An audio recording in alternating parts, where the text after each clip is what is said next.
Greetings and welcome back, heroes, to Into the Nexus, the Heroes of the Storm podcast. I'm Garrett Weinzorl, and I'm joined, as I always should be, by Kyle Ferguson. It's good to be back. And if people read into that, they're going to be like, it means Kyle should host on all the other shows you do and not the hosts that are currently there? Yes! Oh, my. I like him that much. I'm flattered. And somewhere right now, Jocelyn is typing up a tweet that's going to make me look really mean. And it's going to become a Garrett fact, and then it's just going to explode from there. Oh, thank you. Thank you so much for bringing Garrett facts into this. You're welcome. Anytime, really. Oh, Kyle, it's another week. I am very tired. I have a crazy sore throat. Just got back from Pennsylvania late yesterday because U.S. Airways are the largest group of highly funded, incompetent jerks on the planet. Actually, probably not that highly funded, but I don't know. They're definitely going to be slightly less funded from here on out because I'm never flying on them again. Yeah, they go in the flying Airbus category with Spirit Airlines for me. Yeah, I've never flown Spirit, but yeah, I've heard interesting tales. Right. What a world we live in, huh? So, yeah, exactly. But it's also this amazing world where the second things pop up at conventions, we get to watch them at home. And when games get updated, it flows through the interwebs to change our games. So, you know what? I'll take bad airlines to live in this modern era. Yeah, I guess so. I hope it makes the history books, though. I'm not sure what your point there was, but I'll just agree with you. Sure. I'll just agree with you. I'm saying Star Wars is coming, Garrett, and there's really no reason to be sad right now. Kyle, why did you do that? Do you know how hard it is for me right now to do this show like regular and hopefully quickly move into actual Heroes of the Storm discussion when honestly every fiber of my being just wants to sit here and dissect every second of the new Star Wars trailer with you? Well, you know what? Let's give it a spin here. And how about Blizzard, come Christmas, just has a special holiday like they did with the big heads, and they make everyone's weapon a laser item. Laser maces for Uther, laser sickles for Stitches. Well, those would be light weapons, and then Vala could have a laser weapon that actually shoots lasers. Ah, that's true. But they call it a laser sword when they're not calling it the other, license thing. Well, that's because it's not the license thing. Right. At no point in all of Star Warsdom is a lightsaber referred to as laser tech. That's very true. All the same, I'm making. Someone's gonna go dig up like one book that was written like 30 years ago that I never saw, and they're like, "Well, in here they refer to it as laser tech." Right, against Darth Tyrannus, Luke Skywalker in the trilogy with his third son. No. You can talk to me about Thrawn, and we'll be okay. But you go past that, I gotta check out. Yeah. yeah. I was never big into the extended universe. Unless it was like a PC game. If you want to talk to me about like Dark Forces and all of the things that follow Dark Forces, I am your man. Yeah, Jedi Knight Academy, that was sweet. But if it was the 7th book detailing how Boba Fett allegedly survived the Sarlacc pit, I'm not interested. Yeah, and that's just kind of weird. Yeah. That being said, I would not be opposed to the Fett just showing up out of nowhere. That said, we have some new Chrome Trooper that just looks like the biggest badass in the history of Star Wars. Right? Medic Uther. We're wasting our time with all these textures. Yeah, it's really. So now you want Chrome Trooper Uther, is what you're telling me. We'll just take the whole thing, the whole package. Every hero on Christmas Day this year, Blizzard, full Chrome with what'd you say, light weaponry? No, that would be a laser because he uses a blaster. Oh. Okay. That would be a laser because it's shooting a laser beam, but the lightsabers are their own thing. And then you could also probably make arguments that no, it's like beam weaponry. I don't know. I'm not going down this road. That's great. Beam sword. There we go. That's a much better digestible word. Isn't that what they're called in Smash Brothers? Are they called beam swords? Yeah, they're called beam swords. Yeah. All right. There we go. There we go. The connections are made. Blizzard, make it happen. Exactly. So before this turns into the Star Wars cast, I'm just gonna no segment whatsoever. How's your week in Heroes going, Kyle? Oh, it's been delightful. It's been a discovery because I've actually been playing a lot with Ben and Kristen, and it's given us, we're in quick match, so we're basically making the assumption that our team is not going to be balanced in any picks. So we've been having to do a damage, a tank, and a healer. And last week, Rhaegar was free. So I actually played Rhaegar for the first time since he was available in the alpha, I believe. And then I played Uther first time since the alpha as well. And the fact that you were actually a melee character in combat, taking up hits, being in people's business, you stun with Uther, you're immediately there to walk around and body block, slowing with the totems. It's a required. All the other healers, they suck in my mind now.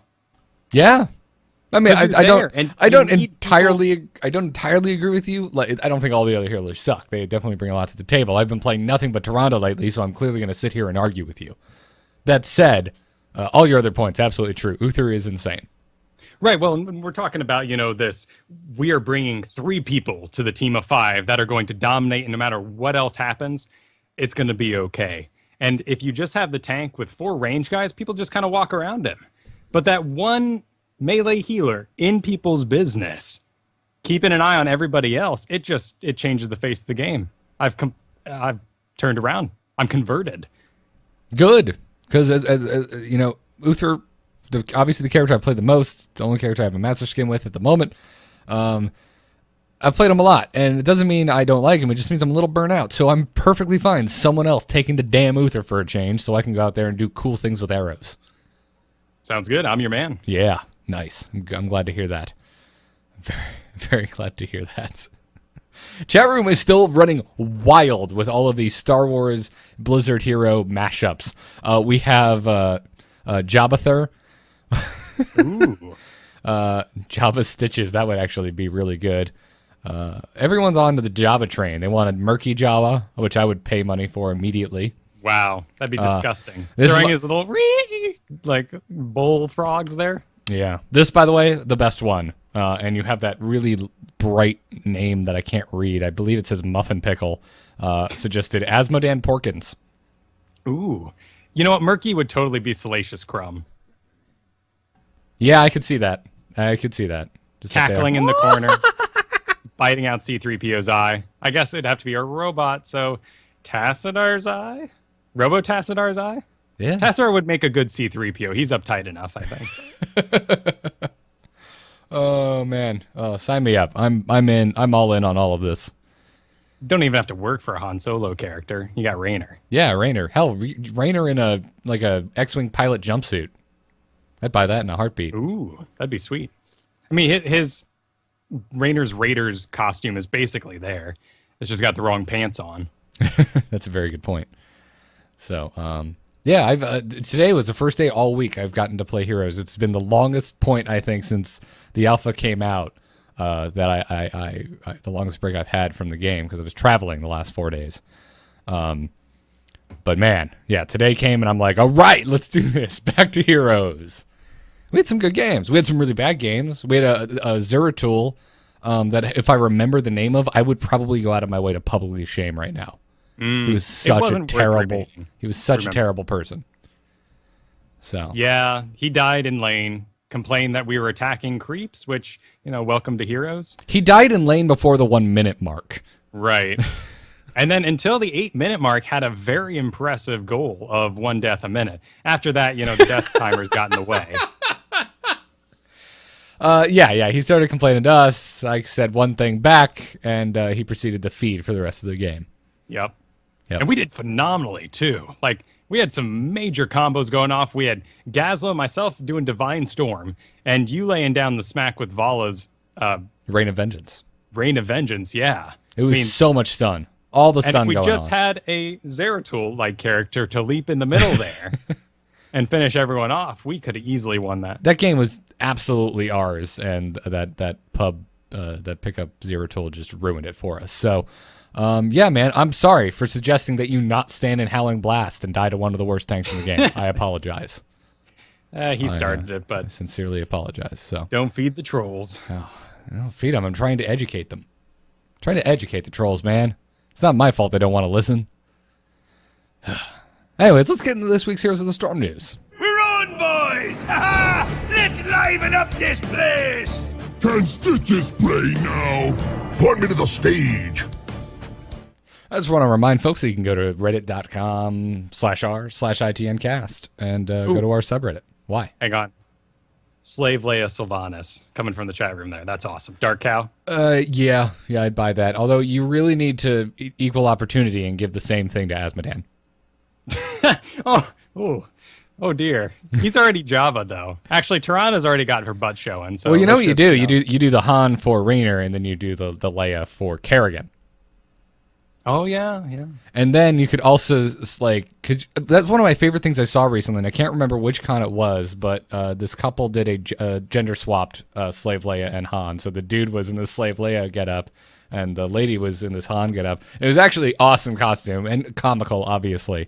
But they should do that for that as well. Then give Raynor the metal bikini. But she's already naked, so it doesn't really, accentuate anything other than your imagination. Oh yes, Kyle with the StarCraft Star Wars fan fiction. Ugh. Please continue. Thank you, Dark Cow, for that one. 50 Shades of Micro. Delightful. Here's the Darm. It's in full swing now, Kyle. We had the Super 16 this past Sunday, which was broadcasted on ESPN3. How many times did we talk about this maybe happening on StarCast for StarCraft 2? It was a big deal, and there was two sides of it. Either people loved it for exposure, or people hated it because they were going to have to dumb it down, make it appealable to masses, change out casters so they wouldn't be so, high technical about it. But here we have the opportunity to showcase a game that's not quite out, so we can go as noob as we want, and everything is perfectly all right. I applaud them. This is awesome. Yeah, I thought it was pretty good. I like the new overlay that they made for it. It was really minimal. Obviously, there's all kinds of weird little information I would have preferred it had on screen, but like a mini map is important to our understanding. Watching at home, maybe not relying on the casters, but just kind of being like, oh, they're in the background, taking a quick look. Yeah. I see how that's going. Yeah. Now I had to keep up with this through spotty Twitter updates and reading the Heroes Wikipedia brackets, but I assumed that overlay was only for the TV version. Would we get a normal overlay for our Twitch streams? Well, right now it's not being streamed on Twitch at all. Oh, really? Yes, this is a purely ESPN thing going on. What the exclusive rights. Oh, okay. Now I hate it. That is the switch of opinion people have had. You're not alone in that feeling. Yeah. Well, folks said it was recasted yesterday on Twitch. Right, rebroadcast after the fact, so it did eventually happen. Okay, gotcha. Okay, I did not know that. That's funny. I don't know how I missed that entire bit. And I feel the like whole overlay is to, simplify and to make it available in multiple TV formats was really the reason behind this. Yeah, that's the big thing that I completely understand. There are still folks out there with 4x3 televisions, and then a lot of folks with 16:9, which is fine because that's what most monitors are. But for all the other weird ratios, then you gotta kind of cater to that. And then there was kind of the odd part that. Sure, they was on ESPN3 and completely free to watch online, which is awesome. You didn't need to sign in, even make an account, pretend to sign up for anything. But it wasn't available in Canada for that reason. Oh, really? Okay. It's a whole North America tournament. So many Canadian teams fighting, they couldn't watch it. That's dumb. Yep. But this is about exposure. And it's really cool to see fresh faces while they're trying this new format out, rather than, it's all just full of pre-made teams, big money competition.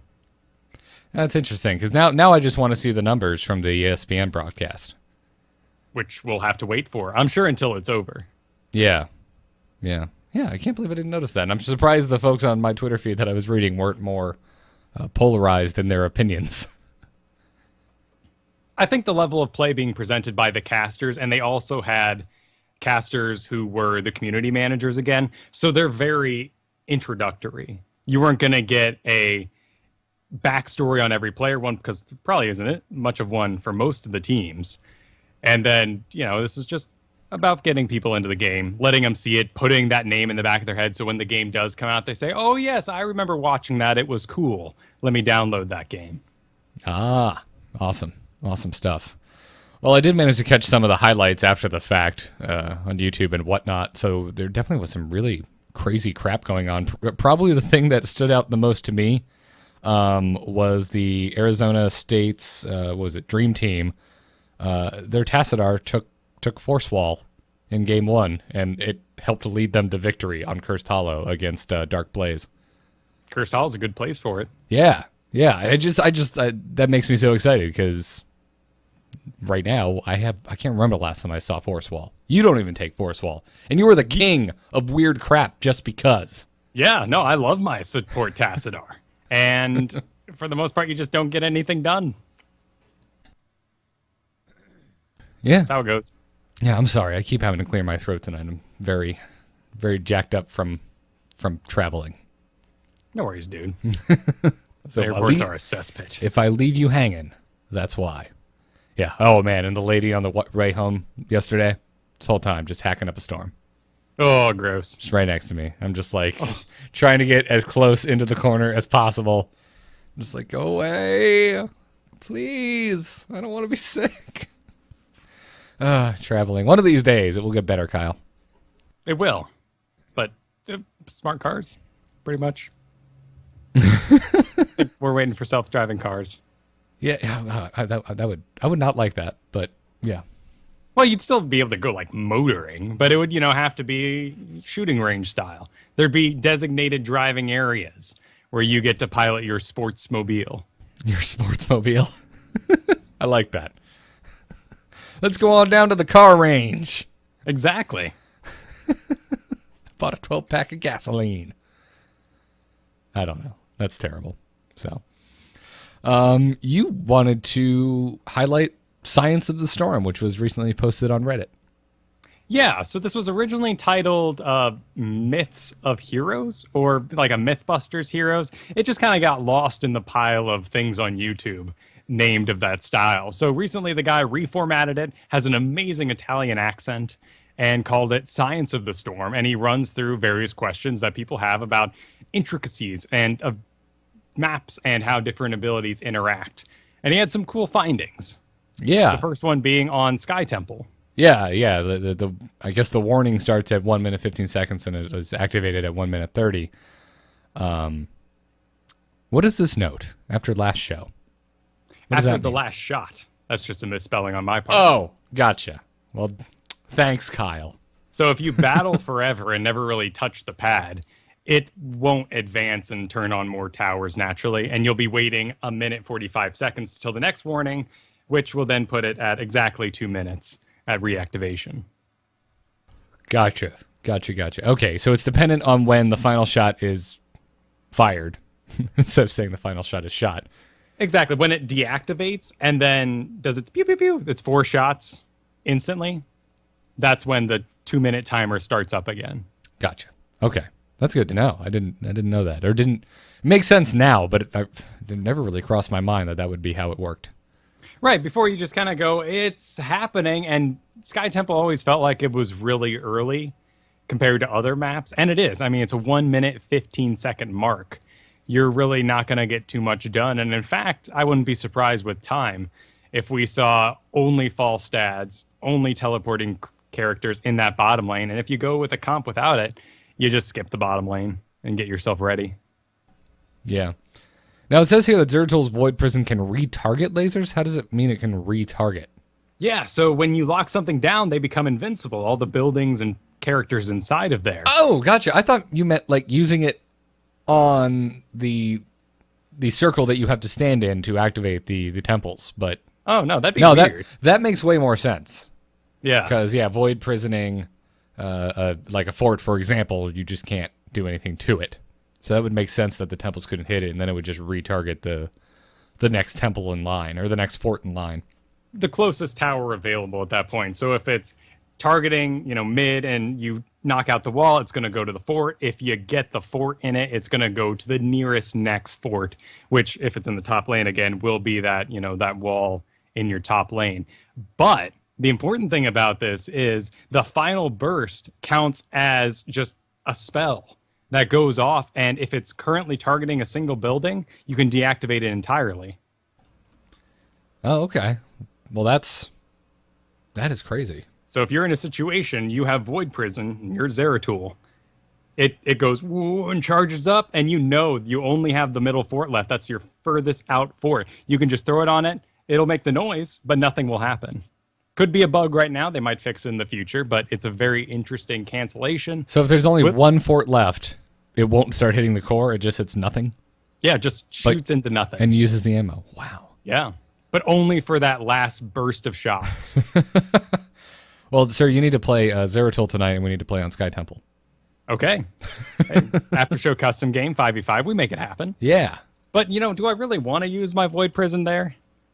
Saving forts is great, but I doubt this is going to see a big change across people's strategies. You're right. We haven't won against the patrons in quite a while. Let's just try and win. Fair enough. And I've gotten pretty good at the Void Prison, if I do say so myself. That you it's have. A good ability. And dude, your Uther is just pretty damn stellar, I got to say.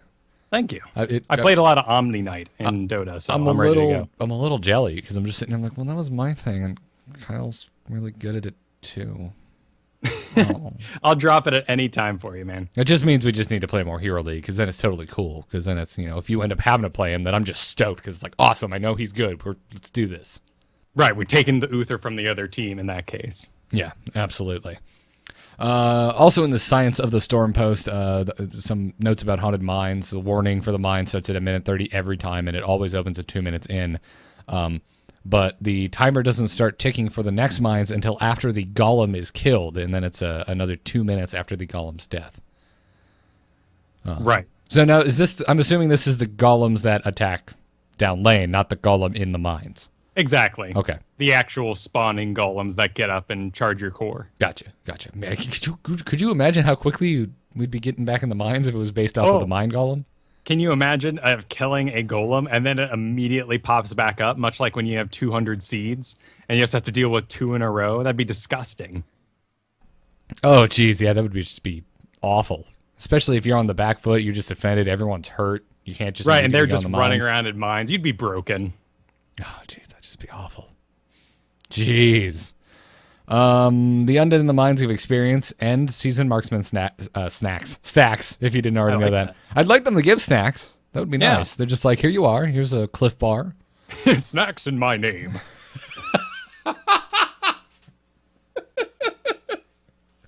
Oh, that got me. Just before the show, Kyle, I had on the live stream from the Star Wars Celebration thing that's going on, because it's still going. And they've had some damn silly things going on, and right now they're having an interview with the actor that played the Emperor. I don't know his name off the top of my head. Sure. But most of it was cheesy as hell. But one of the best things I saw there was they made him read the Emperor's lines from Star Wars Shakespeare: Return of the Jedi. Oh, nice. And like he did the voice, and they added this absurd echo. It was great. Absolutely great.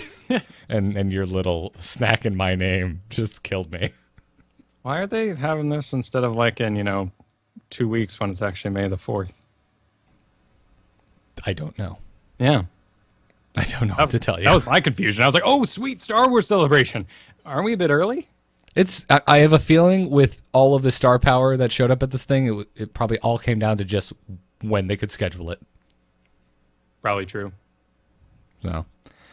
Another thing about the Haunted Mines, there are different numbers in the camps inside. You notice if you play, but if you're just getting into the game, do realize that you have the golem in the middle, and in the middle down there, you have 5 mobs, and then on the far left, you have 6 mobs. Yeah. There's 8 camps of these little undead dudes that give skulls. 6 of them have only 4 of the guys. 1 of them have 5, and 1 of them has 6. Which one is the 6th one again? That's the one in the middle, but on the far left. Gotcha. Okay. So if you're trying to min-max your skull collection, you don't have a lot of time, that's the one you want to go for. Exactly. Cool. Get that middle one done. Encourages fights. I'm sure, it's there for a reason to make us beat up each other. Either way, it's interesting that it gives seasons marksman. I'm interested to know if this will become a thing. Haunted Mine, seasoned marksman. Let's do it. But it could be better on other maps where, you're laning more rather than having to run off to graveyard land. Yeah, but you need to do that anyway. It's not like you're fighting against the mechanics of the map. But We got an email this week from listener Dark Mojo who says, I saw a strange backdoor play style the other night on Quick Match. Would like to warn fellow ITNers about it. I was playing a quick match against an Uther, Vala, ETC, Zagar, and Abathur with some friends the other night. We are killing it for the first 15 minutes, and then something strange happened while we were taking a Merc camp. All of a sudden, 2 Zagaras were at our core. When we Hearthstone back, ETC stage dove to harass and buy Zagara some time to damage the core. We beat them back and went about our business. This happened 4 more times until they finally got our core with the ballista spores. What is a ballista spore? It's a talent on Abathur. I did not know that was a thing. If it is, and you're right to be surprised because you've never seen it. Until this past week, ballista spores were a joke because your other choice is the cleaving and self-destruct locusts. Okay, I'm very quickly scrambling to find this. What level is the talent? That would be... Oh, level 4. Ballista spores increase toxic nest range to global and increase the duration by 20%. Oh, I was wrong there then. That's oh yes, okay, I got it. Yeah. All right. Yeah. No, I would never just see that and be like, yeah, let's do that immediately. See, I was thinking of the other part of this talent. These 2 talent combined are what the problem is right now. I was thinking of Bombard Strain at level 13.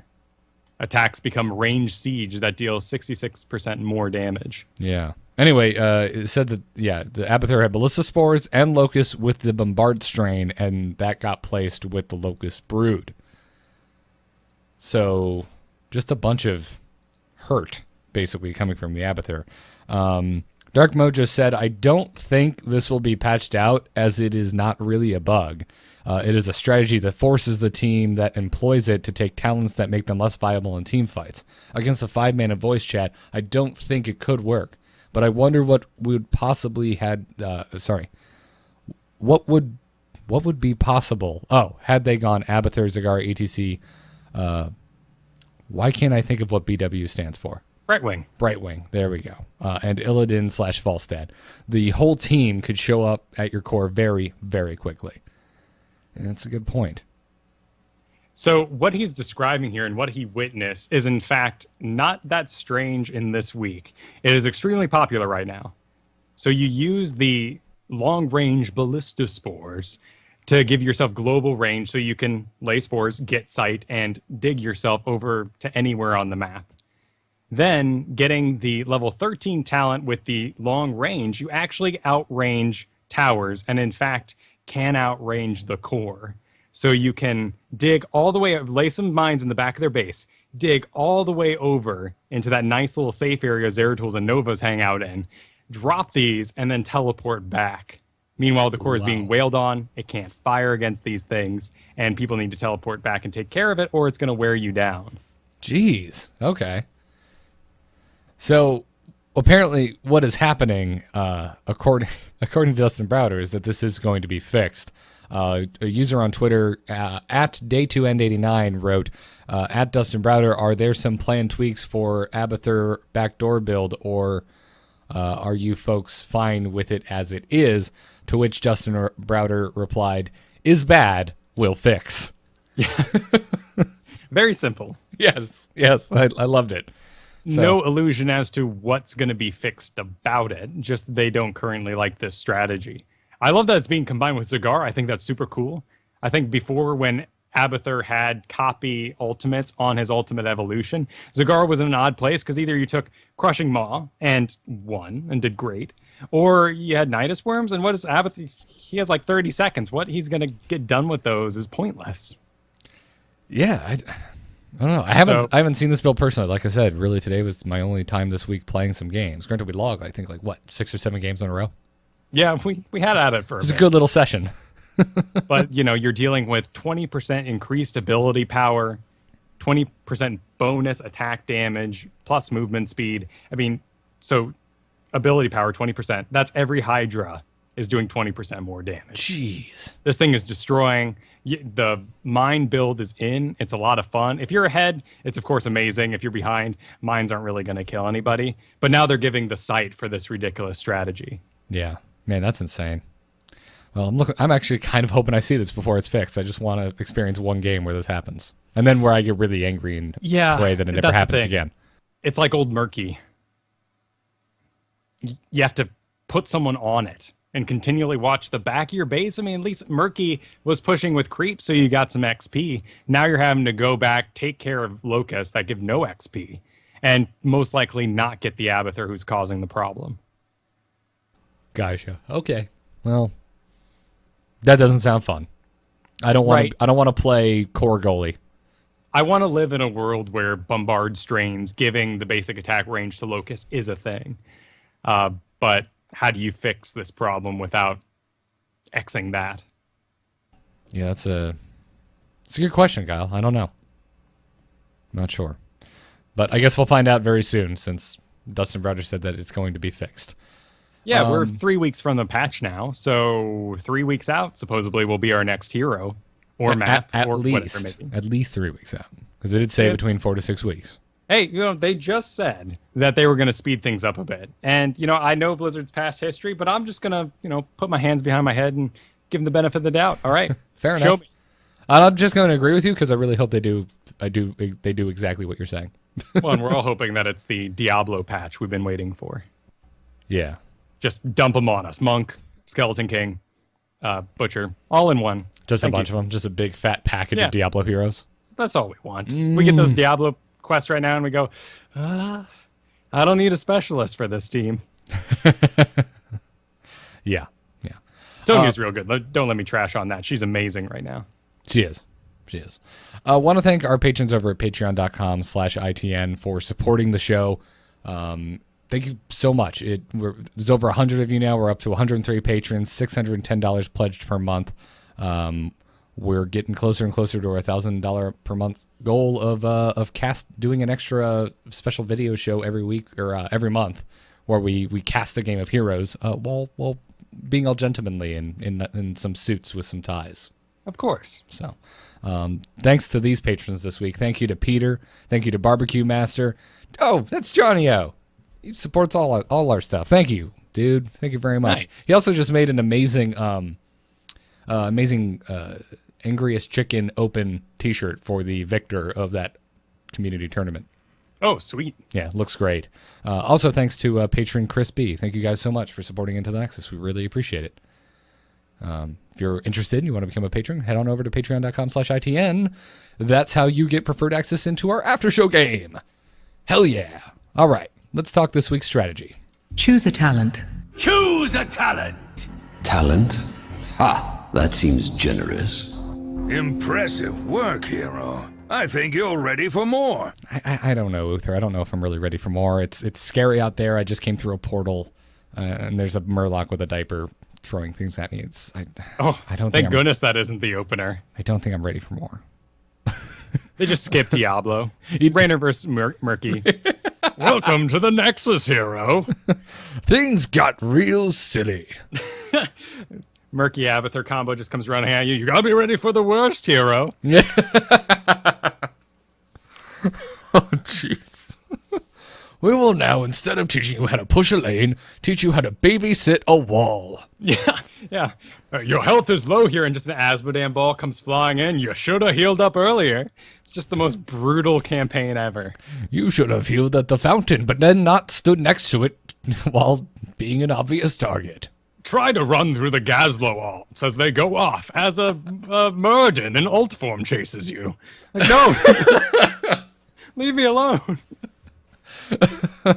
And then just for fun, they add in the Zerto I played with earlier, who just BMs the entire game. Right, exactly. You gotta be ready for these things. Actually, that would be hilarious, a BM simulator, and the whole goal of the game is to not answer back. Hero, if you cannot hit enter, type something snarky and then hit enter again, you win. New record, 5 minutes. Be absolutely wonderful. We're talking in this silly Uther voice because this week's strategy section, we're going to talk about Uther. Kyle and I were trying to decide what to do today, and Kyle came up to the realization that we actually hadn't discussed Uther yet. So since Kyle's playing the hell out of him, and he's one of my favorite heroes in the entire game, that's what we're doing. We're going to talk about Uther. To which I made the joke that he's just really good, so you should just go play him, and that is the end of this segment. All right, moving on. Yeah. No.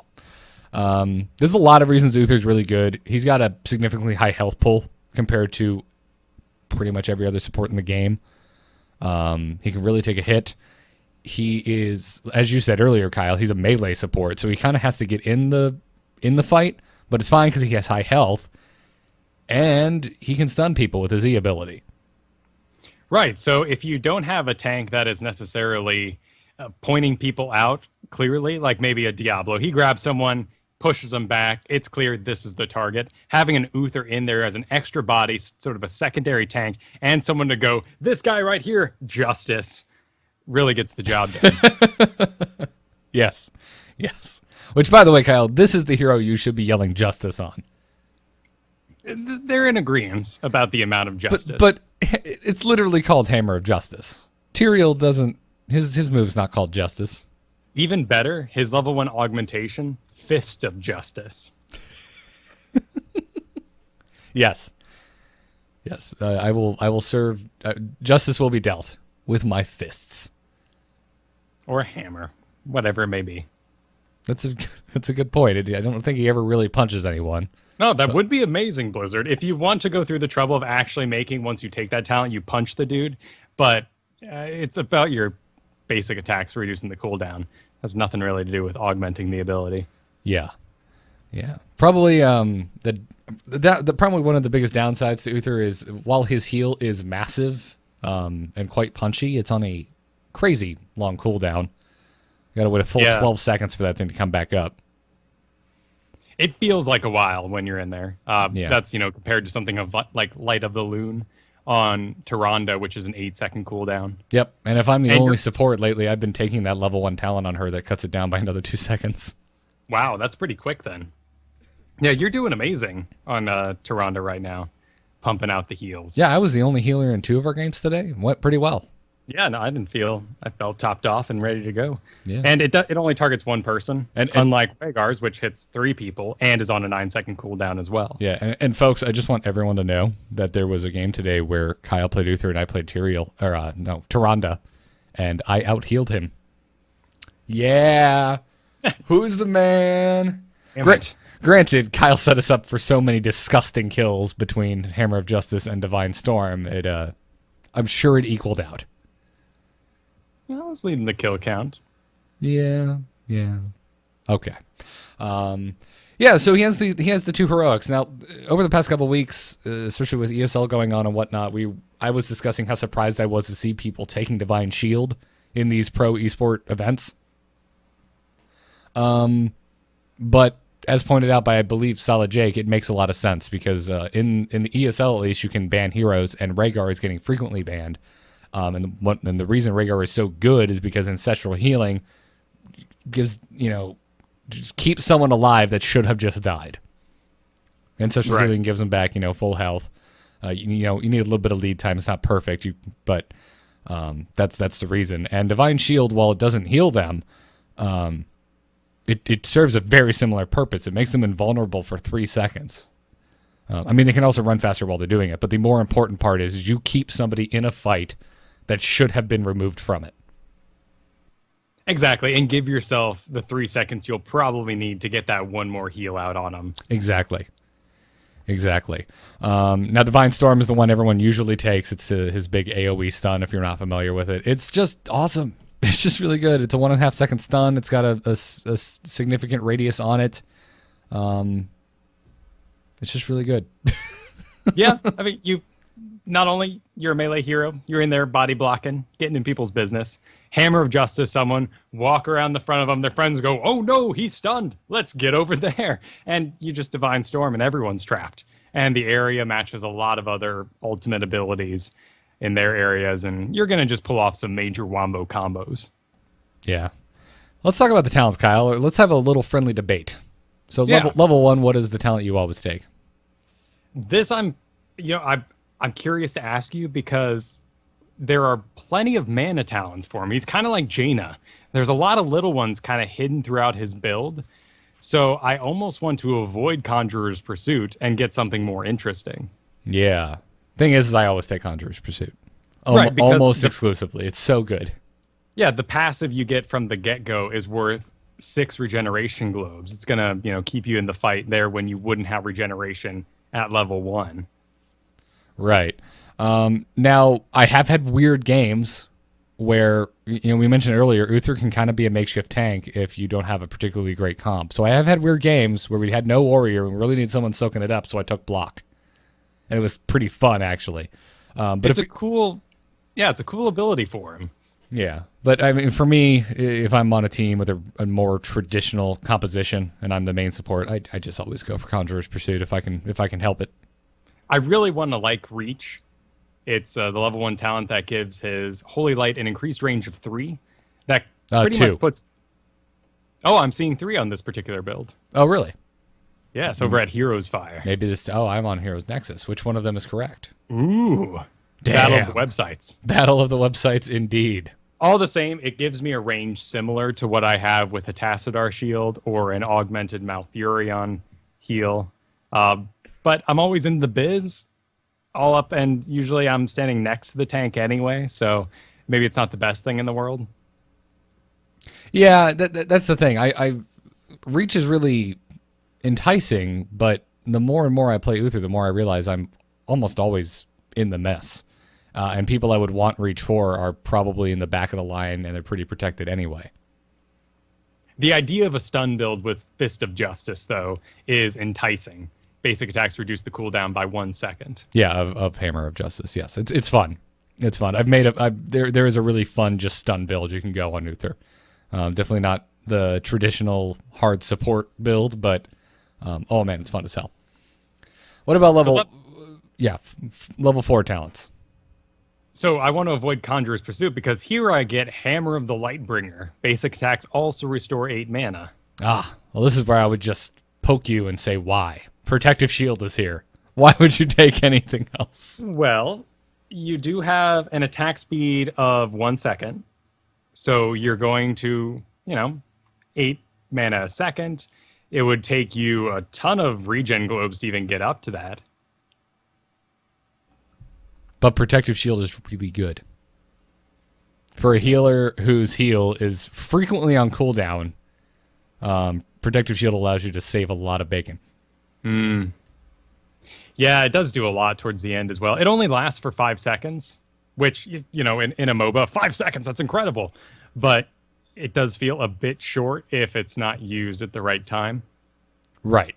No, I agree. As opposed to something like a healing ward, which lasts, I believe, 12 seconds and feels like an incredible boon. So when you're, on Malfurion choosing between Protective Shield and a healing ward, it's kind of an obvious choice, in my opinion. Right. But Uther notably does not have the choice for a healing ward anywhere at any level. So you kind of have to make do. So I'm a big supporter of Protective Shield. You've also you can make his Holy Radiance wider and wider and longer, which sounds like an ad for a pill, but it's just I'm not sure where that is, except out of a fun build where you make him kind of this weird battle healer. Right, you can get some pretty cool numbers if they're in the back of a creep lane or something. I mean, hit people for about 700 at the level 16 talent, but you can just aim better and skip this talent in the first place. Yeah. And very rarely do I feel like, no, they're just barely out of range with no health. And there's not someone else who can deal with that because I'm Uther and I'm healing. Yeah. What about level 7? What's your go-to talent there? Right now, I'm just picking Burden of Guilt because it's sweet. When Hammer of Justice fades, the enemy movement speed is slowed by 30% for 2 seconds. That's pretty cool. No, that is neat. I've never actually taken that. It feels good. 30% is higher than the normal kind of slows being thrown around out there with augmentations on abilities. Usually it's 20%, and it's a noticeable change over something like that, like Tassadar's auto attack slowing once he gets talented for that. Okay. I always take Cleanse. Well, as a new Uther player, I'm trying to avoid extra buttons and just focus on being really good with what I have to get with. Well, then, yeah, Cleanse... Burden of Guilt's probably your go-to. Yeah, but Cleanse is incredible. I mean, you remove all stuns, roots, silences, and slows, and prevent their reapplication for 1 second. That's awesome. It's really good. Again, many bacons saved. Right. I mean, as Uther, you cannot run into an ETC mosh pit. This will allow you to grab someone out of it, and they cannot get restuck. Yep. It's delightful. I see a lot of clairvoyances, particularly on maps like Sky Temple. That's because I really feel like everyone's starting to realize how important sight is in this game. Yeah, when I play with a Zagara during free-to-play Zagara week, I feel the weight of the lack of sight from that character. Oh, meaning you get spoiled from all the creep tumors? Exactly. I love people. Just Blackheart's Bay, you know, anytime anyone's doing anything, that whole turn-in area is just covered. And then you play with a new player, and they're just not on the creep tumors. Nope. Yeah, no. Vision is so important. We really already talked about what's good about both Divine Shield and Divine Storm. Probably most pickup games where you don't have coordination, Divine Storm is the way to go, but there's definitely a very strong argument for Divine Shield these days. How about level 13, Kyle? What's your talent of choice? Oh, you got to go with Shrink Ray. Now we're in agreement, but that's an extra button, sir, so you're breaking your own rule. Yeah, but, you know, I just love Shrink Ray. It comes on most of the supports, and I want it. It's really good. Everyone hates on the Illidan. Everyone's sick of dying to an Illidan. Shrink Ray just neuters him completely. I love it. Right, Falstad's a big problem too right now. There's a lot of good players out there. It is a full reduction of 50% of all hero damage. That includes his alt laser. Yep. I mean, do you do the same thing I do when you see Illidan go to Metamorphosis and you see the red circle? You just go into, you just start rubbing your hands together. You're like, this is going to be good. Wait for it. Here it comes. Oh, same with a Valo Strafe. So I'm like, no, you're not. Yep. And then you have a stun even if that was happening. Yeah, it's so gross. Like, stun, Shrink Ray, boom. But, you know, what else do we have in here? After using Holy Light, your next basic attack heals nearby enemy or an allied hero for 30% of the amount healed. It feels cool, but it's not Shrink Ray. No, it is not. And Holy Shock is something that I would love to play with, but I doubt I'll ever get to. This will be that your Holy Light now becomes an attack you can do for 50% of its healing amount. As damage. With a 4-second less cooldown, though. Yeah? Shock it in. That's exactly what it made me think of. Because that used to be a thing, and wow. And yeah, not really take all anymore, these but... Holy Radiance, you know, get this Holy Fire that no one's ever going to touch, damage per second around you, and DPS Uther build. Yeah. I mean, it is a thing. You could do it. It's just really weird, and I'm not sure, like... And play someone else. If that was the game plan, yeah, I'm not sure that's the way to go. I feel like that's more of a thing for pickup groups that end up with really weird comps, and it's like, well, we need more damage. We've got enough heals, so let's get weird, Uther. Let's get weird. While we're talking about this, someone pointed out to me this week that you can just straight up grab your extra buttons and move them around. So you can't in-game grab your main abilities and just tick them like you can in Diablo or something. But here, if you have Shrink Ray and Clairvoyance, you can just grab the two and put them on whatever button you want. Move it out to 5 if you wanted. In real time? Like in-game? Yeah. You just click and drag? Yeah. I did not know that. Holy crap. I'm going to do that from now on. Right. So, you know, if you do my crazy take as many buttons as possible Malfurion build, you know, I can always keep my mule on the same button now. Nice. Though if you always spec'd him the same way, wouldn't it always be on the same button? But if I went to someone else with mule and I didn't get all those buttons that kind of padded it out till 3 in the first place. Ah, that's a really now good I point. can just move it over to 3. Gotcha. Okay, that's really cool. I like that. Level 16, what's your favorite talent here? I think it's an obvious choice. Oh? And I'm curious to know if you feel the same way. For me, it's Gathering Radiance. That used to be it. But I have a new love after the patch. Oh? Benediction. Didn't exist until the most recent patch. Activate to reduce the mana cost of your next basic ability by 50 and then decrease its cooldown by 10 seconds. Now think of that and the biggest problem with Uther, the cooldown on his heal and the cost of it. and your Holy Light becomes 12 seconds for a 40 mana cost. Okay. It becomes 2 seconds. I just want to macro that. Yes, it does feel like something that if you were playing WoW, you would macro. Right? Because it is the hardest thing to do with Benediction is to remember to always cast it before you cast Holy Light. But if you can keep up on it, the late game healing I managed to pull out because of Benediction. You could also do 2 Hammers of Justice if you really wanted to. Yes, you're absolutely right. Like you don't have to use it on Holy Light, but the reason I even started trying it in the first place is I was like, you know what I hate most about Uther? How long it takes me to get another heal out, and Benediction fixes that issue for me. I love that he has Imposing Presence here. It really just kind of screams, yes, you can off tank. Combine this with your block, your spell shield, Imposing Presence, anything else before that. Yeah, it's really good. You could also get Amplified Healing or Protective Shield. Either of those would help you be a tank, because you can self-cast Protective Shield. The other talent choice is Hardened Focus, which is spread across quite a few heroes.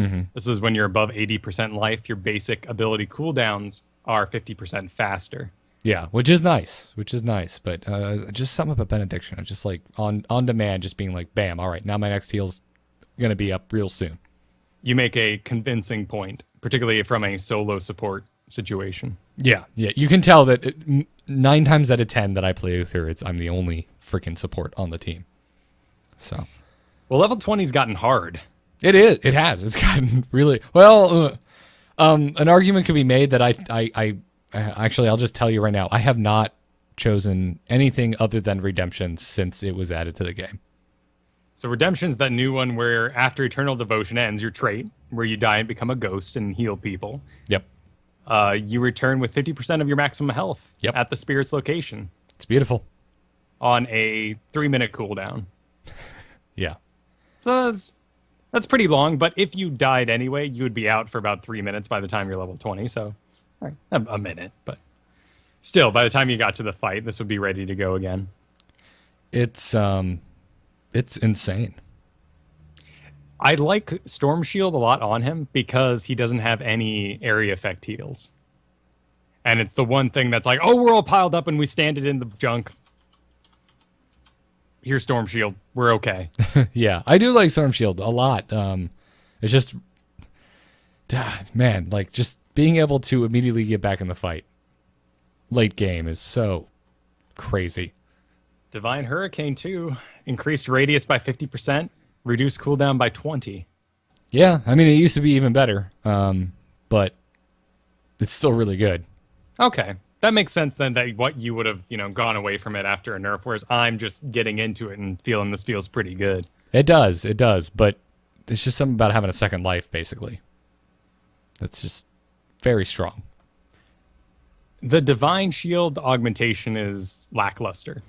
It is. I agree. I've never taken it. You get up to 5 seconds of Divine Shield, and the cooldown is reduced by 20 seconds. So you're saving more lives, but it's so situational that I felt when I had to take it. And Divine Shield is the level 1 talent gated choice, which felt really odd to me.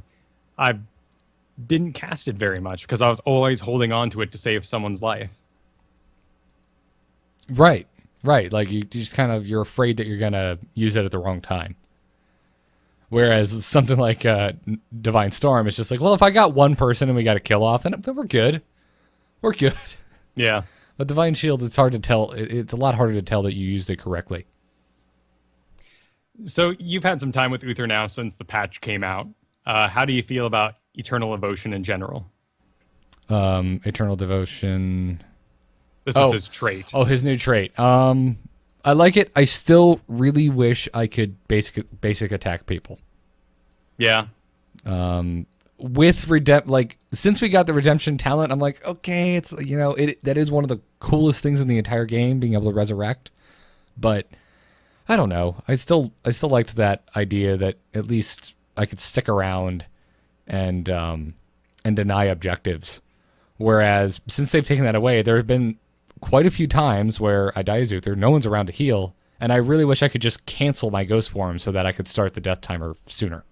Well, you do start the death timer as soon as you die. You were enjoying free ghost time. Oh, well, for that entire period. Never mind, I didn't know that. It's much like Tyrael. You are in fact dead, and that's why in the very beginning of the game, when Uther dies, he's on that counter for like a second because he spent 8 seconds in the special 10 seconds. Okay. In You Eternal need to Devotion. add that shit to the tooltip. Yeah, it makes it more special, doesn't it? Because, well, Yeah. at least I'm, enjoying some of my time. I'm actually playing while I'd be dead otherwise. Well, in that case, I really don't have too much to stand on, I guess, other than I still really miss being able to make people mad while I'm in ghost form. Sure, I would like to see a augmentation where you just kind of do a holy radiance around you, and if you can stand inside of people or around them, you're just kind of burning them for a bit of damage. Just that one last person you were fighting starting to get away, you catch up to them around a corner. I love the idea that because you're a ghost, you just stand inside people and you make them feel uncomfortable so they can't channel things. Right? Or, they just get real depressed Dementor style. Except it's Uther, so he's like the opposite of a Dementor. Okay, so we can go with still Harry Potter, but we'll go with ghosts. It's really cold. You chill people while you stand inside them. Doesn't quite work with the light thing, but... Also, don't Dementors cause everything to get cold and freeze when they're around? They did in the movies, but it really wasn't a thing in the book. I think it was just a visual. God, it was such a cool effect, though. Yeah. The glass on the glass frosting over on the Hogwarts Express. Oh, it's great. Have you ridden the ride at Universal Studios? Yes. Oh, dude, when they had the vacuum going and you're feeling your hair going towards the Dementor. It's terrifying. That's pretty cool. It's- I doubt it's a vacuum. It's probably a fan behind me, but, That'd be a really strong vacuum. It'd be like stealing the phone out of your pocket if that was the case. It'd be a little dangerous, too, if someone reaches up and touches it. Yeah. It's... Get a big old hand hickey.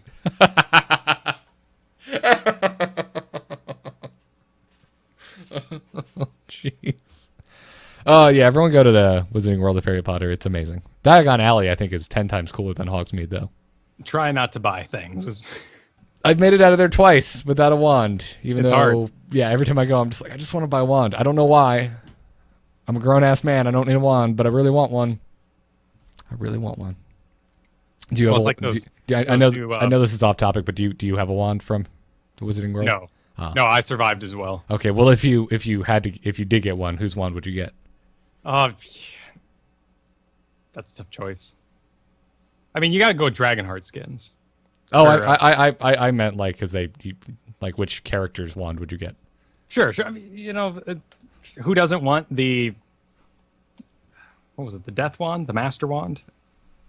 I'm blanking on it at the moment. Oh, geez, I can't remember it either. But the wand. Yeah. Or Snape's wand, of course. So, yeah. But I'm thinking now that, I think Snape's wand is something really kind of lame, like unicorn hair. And I want those dragon heart strings. So, I don't think it would matter about the character. It'd be more Elder Wand. Thank you so The Elder, much. there it is. Oh, thank you, chat room, for something that is not, so not the point of what the show is about. But yeah. So that's fun. I do kind of want those new... I know they're real cheesy, and I don't even have the shelf for them, but they're putting out those random little chibi toys of heroes. Oh, yeah. From geez, I forget the toy company that makes them. Right, and I just want to get like the big war table, like they have in all the Nazi movies with the sticks to push little characters around. So you want that, but you want it to be like Dragonshire? And Right, you yeah, can- it's just like a big printout. can move the guys around. And I'm like, no. When you're preparing to stun, just like whoop, right there on the stick. Oh, that's great. Oh, it's Funko. Thank you, chat room, again. Yeah. Funko makes a lot of that stuff. That's great. Oh, and Nexus Strategy Hour. yeah, to answer my own question, Sirius Black Swan. Come on, guys. It's the only one to get. Only one to get. Best character in the books. Right, guys. It's time for the wish list. For ire! The guilty will suffer. Is there something amiss? All the time! Hasten my blade! None survive. Must hunt you face to Nexus. At least I have chicken. At least you do. At least you do, Leroy. This is Wishlist. This is where you, the listener, write in and tell us what you would like to see added to Heroes of the Storm. And this week, listener... Oh, God, do we not have the listener's name? Tell me we have the listener's name. Listener, if I look it up. Oh, jeez. Folks, I'm sorry. This is what happens. This is what happens when I leave Kyle in charge. Things are misspelled in the notes. Nothing can get done right. In Kyle's defense, usually I am a lot more helpful than I was this week. We got this. I'm almost Yeah. there. Yeah, it's great. Got to give credit where credit is due. What do I need? I need 2 X's. Okay. Yeah. Yeah, and I believe he actually spelt it incorrectly. You're going to want an E in place of that first A if you're trying to look it up. Oh, no. So it's There we probably go. throwing you for a loop. Oh. Oh? It's the programmer. Oh, from ye old StarCast days? Yeah. Oh, okay, guys. All right, awesome. So, yeah, the programmer. Old, way back in the days, used to write in the StarCast all the time. He wrote in this week, and his wish list is for a new hero. He would like to see none other than Lord Jaraxxus added, which, of course, begs a proper introduction. You face Jaraxxus, Eladar Lord of the Burning Legion! Well, welcome, Jaraxxus. How are you doing today?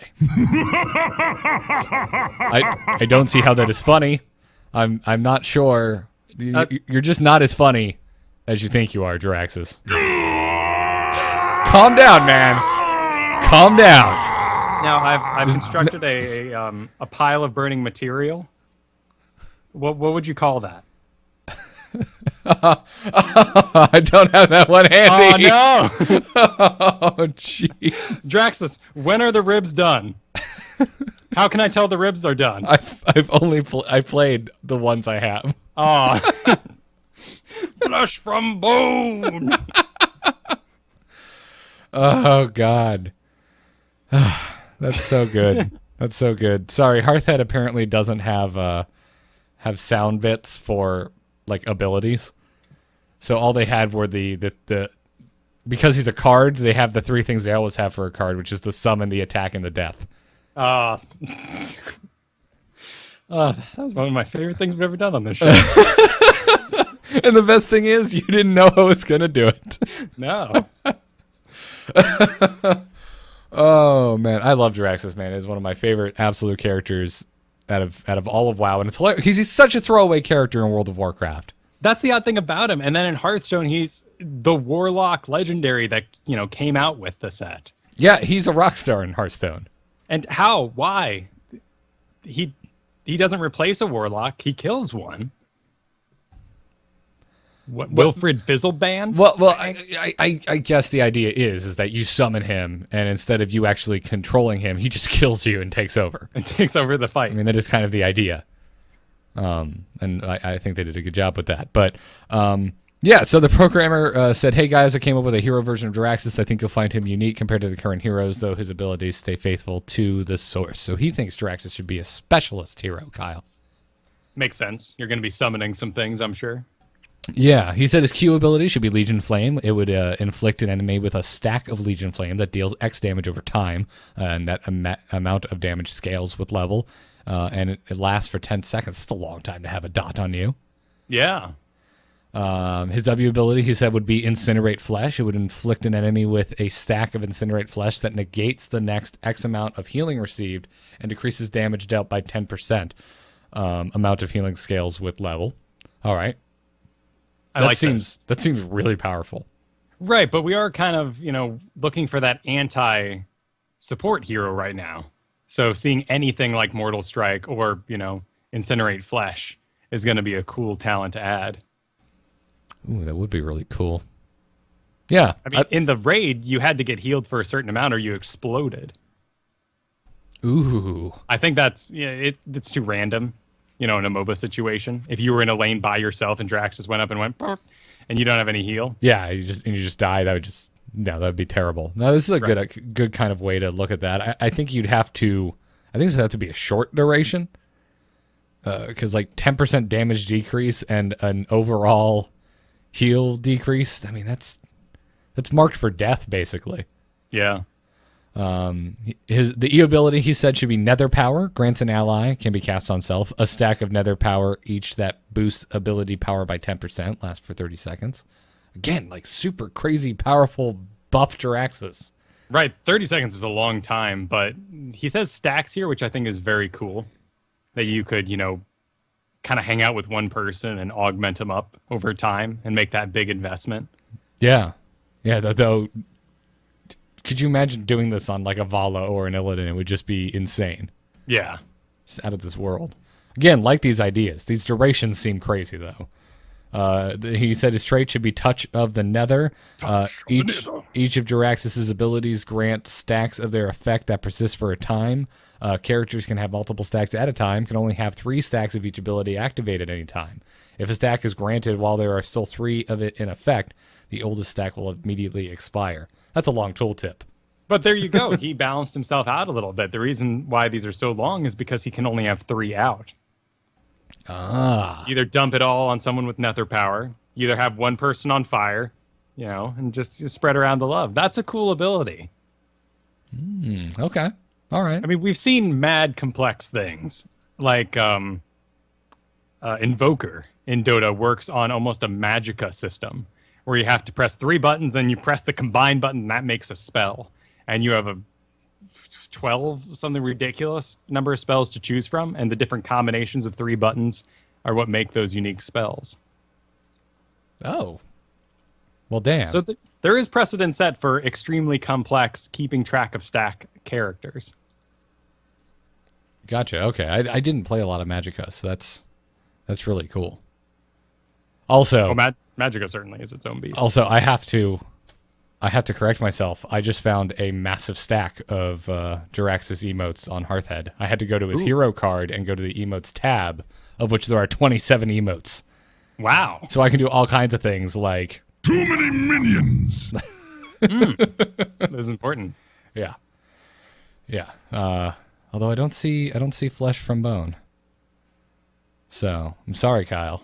I still can't help you. This without a doubt, though. Jaraxxus is... sorry. My favorite one. Continuing with the programmer's Jaraxxus rundown. Heroic number 1, Nether Portal, would last for X seconds or until the portal is killed. It would create a Nether Portal at a target location with a global cast range. The portal would periodically summon demons, summoning stronger demons as time goes on. Something like starting out with some Voidwalkers and Imps, followed by Succubi and Imps, followed by Fellhounds and Felguards, followed by Doomguards and Mistresses of Pain. That is so cool. Yeah, that's a cool idea that it gets more powerful as it goes. And, more powerful beings need to, find the portal rather than the random minions running about. So it kind of has a nice little lore catch there.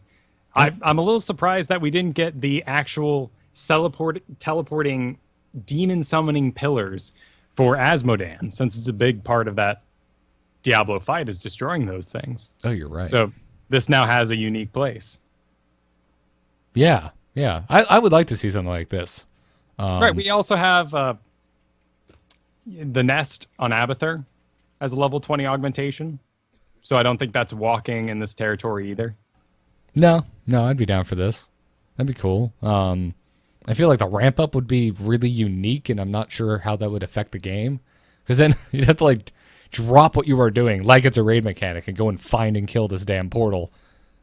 Before the Doom Guards and Mistresses show up at your doorstep. Right, we're talking about getting rid of backdoor play, and here's a whole opportunity for it. But, Murky stacks his slime on buildings now. So you see him, if you leave him a little longer, it's going to be a bigger and bigger deal. Yeah. So maybe this isn't completely out of the question. Yeah.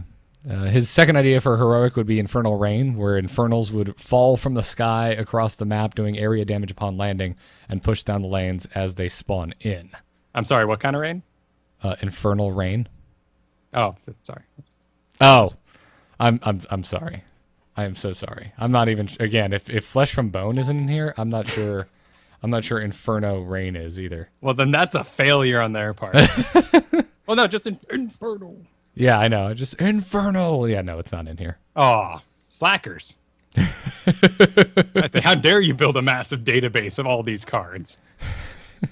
It looks like they have all of the emotes, some random things, but not the ability, not the weapon yell, and not the using the hero power yell. That's a good laugh too during that weapon attack. Yeah. So, anyways, I like this rundown. I like these ideas. Right, his Infernal Rain, the second ultimate he has here, is sending a Infernal spiraling down from the sky to smash and then push a lane. It might be just more unique if it doesn't push once it smashes. It just smashes. But there's no infernal at the end, because then it's not an infernal. Then it's just a comet. You could do the Prince thing and just have it stand there waving out fire. Oh, yeah, you're right. Oh. Because two abilities that'd that be cool. push, you gotta mix it up a bit. Yeah, you're absolutely right. And I it like did that spawn idea. from volcanoes, so I guess it would be Infernal Volcano. Oh, you're right. You're right. But I mean, from like original Warcraft 3 infernals that came from the sky. Right, exactly. The Dreadlord ability. Yeah. Yeah. And also just the opening cinematic. Right, and all of the Night Elf levels. Yes. Yes. All the infernals. Have you seen the preview for the next the jungle, the Tanan jungle that's opening soon in WoW? No, I haven't. Oh, dude, go watch a video because it is going to give you mad Burning Crusade flashbacks. Oh, no. There's some crazy, awesome demon stuff going on in there. Oh, that's awesome. Like green volcano stuff, but amped up way beyond anything they did in BC. I thought you were going to mention the stream with Grubby that happened the other day. They added all the Warcraft 3 assets into StarCraft and remade the game in there. Oh, dope. No, I didn't see that. No, I was talking about that. And the new raid's going to be Hellfire Citadel. But like the version of it before Tanan Jungle became Hellfire. Yeah. It's exciting. Oh. I'm very excited. Yeah, they're pulling at some strings there, aren't they? Kyle's going to be back in WoW before you guys know it. It's going to happen. But before that happens, we need to take some emails. Darkness stopped calling. Hold on. Darkness just texted me. Okay, tell them I'm not here. But you are here. I can't And lie we're for here. you. I won't lie for you. You can send your emails to itncast@gmail.com. Our first email this week comes to us from Pinball, who writes, "Hey guys, I really enjoyed the show with you guys and Scott. Victory chocolate! I got a kick out of Scott's name for the core unwrapping at the game end. My team, Blue Goose 5, yet to play an actual team ranked game, has a number of quirky names for things from our own minds or stuff we picked up along the way. Examples include the penalty box and being on a power play, of course from hockey. We also have some obscure ones like Spa Day, hitting the sippy cup, or dipping my toes when we hit the well. I'm trying to get my peers to refer to the gate as the garage door. You get the idea. My question, like Scott, what catchphrases, nicknames, or inside jokes have you stuck within your own games? I'd love someday down the road to see an inside joke of our own to hit the major caster's vocabulary." I put this question in here solely for you, Kyle. I can't think of one good example of this for myself, but I know you are the king of weird stuff that's been in your head since the beginning. That's the thing. If we're busy playing video games, it just pops out. I do have a problem since we do stream so many games. I've learned not to curse. So half the time I'm yelling, "Oh, poop, poop." And I could be saying much more colorful words, I guess. It's okay, man.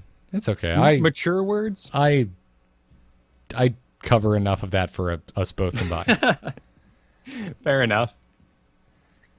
So, I'm trying to think of it. There's nothing off the top of your head that you just kind of, I don't know, brought over from like Dota or something? No, I do confuse everyone by saying "hit the well" because I totally mean go back and heal Hearth. Oh, yeah, you're right. You do that, and it does confuse me. Yeah. I mean, yeah, there's terminology I unload on people and then expect them to follow. Like I'll say "zone out" and people go, "What? Where? What does that mean?" What are you talking about? Kyle also does this thing where he's just like, "It's real busy here," but he doesn't say yeah. he doesn't say where he is. And I might also be busy fighting somebody, so it'd be really nice if he said, "It's really busy, mid." I just assume you're gonna look at the mini map for my little face. Sometimes I'm a little busy at the moment. Fair enough. Sometimes it's like Avengers, man. It's, everyone's hitting the fan, and then Iron Man's just like, "I'm bringing the party to you," and then Black Widow delivers that terrible line of, "That doesn't look like a party to me," or whatever it is she says. It's one of the worst lines in the whole movie. It could have been worse. There are so many bad lines throughout action movies. Avengers is pretty cheeseball free, in my opinion.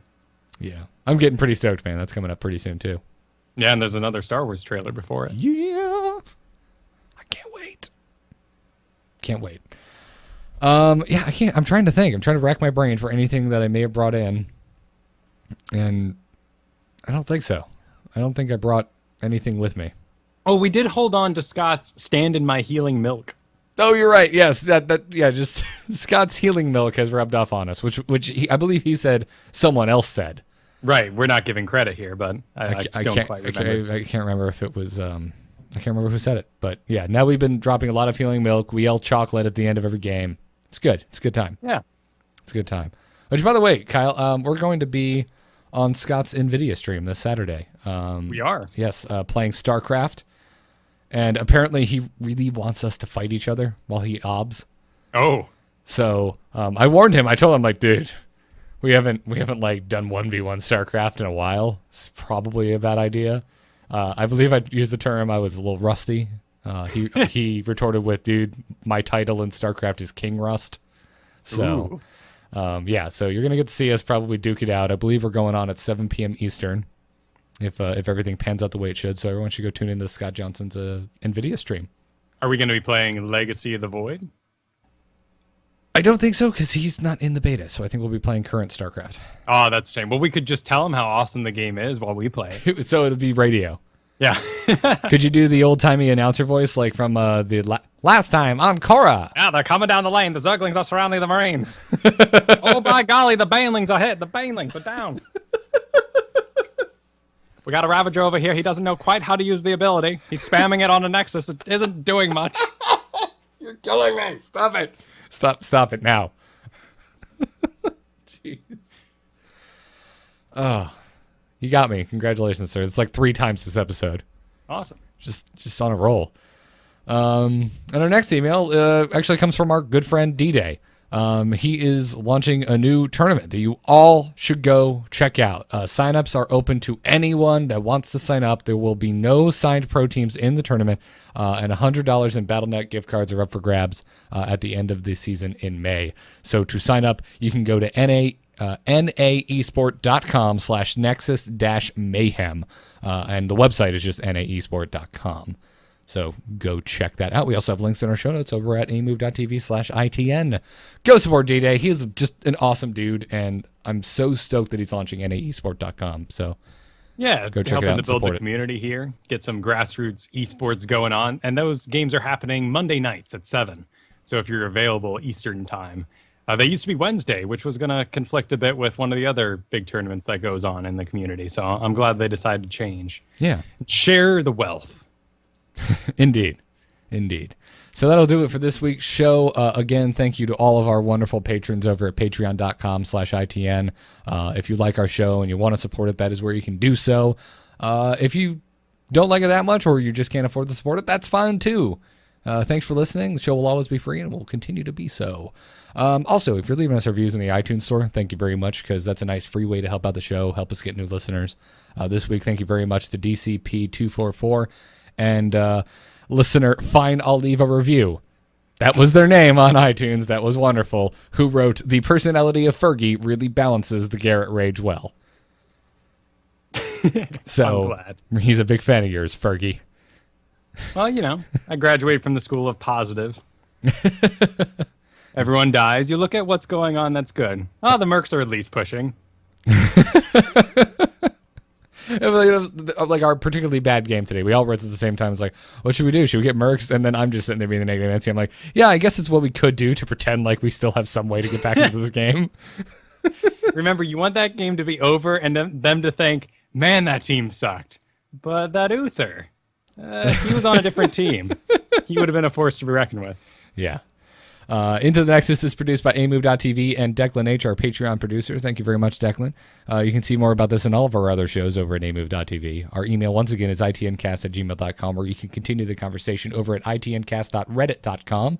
Catch us live every Thursday night at 8 p.m. Eastern on twitch.tv/amovetv or on alphageekradio.com. You can follow us on Twitter at itncast and check out Brian Griffith, who made our intro music, over at briangriffithmusic.com.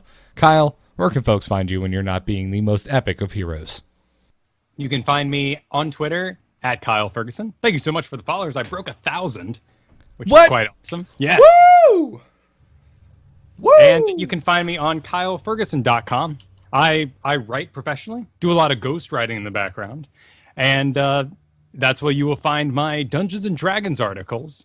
This past one is my rules for a one-off game and contains the same story that I used on Garrett and Ben while I was down in Florida. Ooh, yeah, everyone go check that out. Learn how to get your level 1 friends into a fight with a full-blown ass dragon. Everyone wants to be epic. Don't cut them short. No, not at all. Wouldn't want to do that. You can follow me on Twitter at GarrettArt, where no, I'm not going to do that. I have more followers than you. That'd be mean. I was going to say that. Well, I'm rapidly approaching. I'm actually not rapidly approaching any new milestone. But yeah, check me out over there. I'm a big Twitter addict. I will definitely be chatting at you. You can find my graphic design work over at nomoonart.com and check out The Angry Chicken, a podcast about Hearthstone, Heroes of Warcraft. All right, that'll do it. Just because we're not running ads at the top of the show anymore doesn't mean that our sponsors aren't any more or any less awesome. Check out doghousesystems.com. The code to use is ITN. That'll get you a free 120 gigabyte solid state drive added to your gaming PC. That same code will work over at tweakedaudio.com, and that'll get you 30% off and free shipping off of your entire order of noise-reducing earbuds and headphones from tweakedaudio.com. We thank them for their support. We thank you guys, the wonderful heroes of the Nexus, for listening to our show, and we will see you next week for episode 48 of Into the Nexus. Good luck and have fun. Take care.